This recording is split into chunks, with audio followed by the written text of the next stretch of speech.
Jenderal Intel marah digertak OPM hingga jadi buron KKB, daripada ancam-ancam di belakang pohon sana. Seorang jenderal polisi bintang 3 mengaku tak gentar kala berhadapan dengan organisasi Papua Merdeka (OPM). Sang jenderal polisi tersebut begitu meresahkan di pihak OPM, hingga dijadikan buronan dari kelompok separatis di Papua itu. Namun bukannya keder, sang jenderal tersebut malah mengancam balik OPM untuk keluar bertemu dengannya langsung. Ya, sosok jenderal tersebut adalah Komisaris Jenderal Purn Paulus Waterpauw.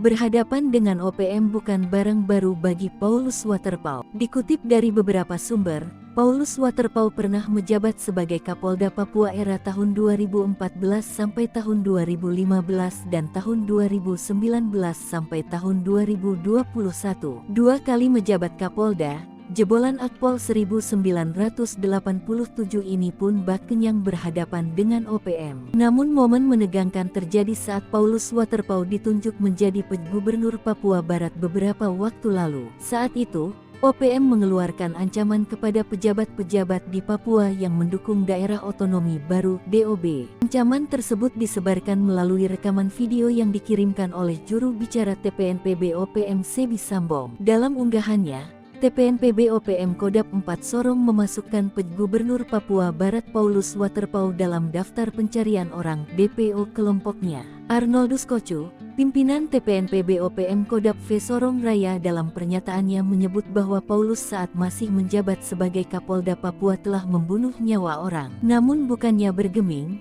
Paulus Waterpauw malah balik menghardik sang pengancam. Menurutnya, jika ingin menyampaikan aspirasi, sebaiknya disampaikan melalui dialog. Kalau mereka mau datang, utus perwakilan, kita bicara baik-baik. Kalau ingin sesuatu mari bicara, daripada ancam-ancam di belakang pohon sana.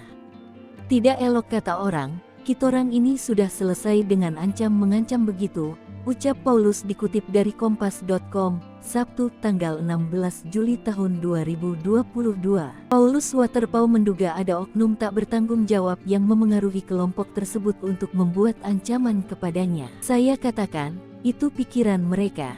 Di era sekarang ini kita bisa lihat sebenarnya yang membuat mereka seperti itu siapa, jelasnya. Namun ia tak mau ambil pusing dengan ancaman tersebut. Apalagi, Paulus Waterpauw mengaku tak punya permasalahan dengan siapapun.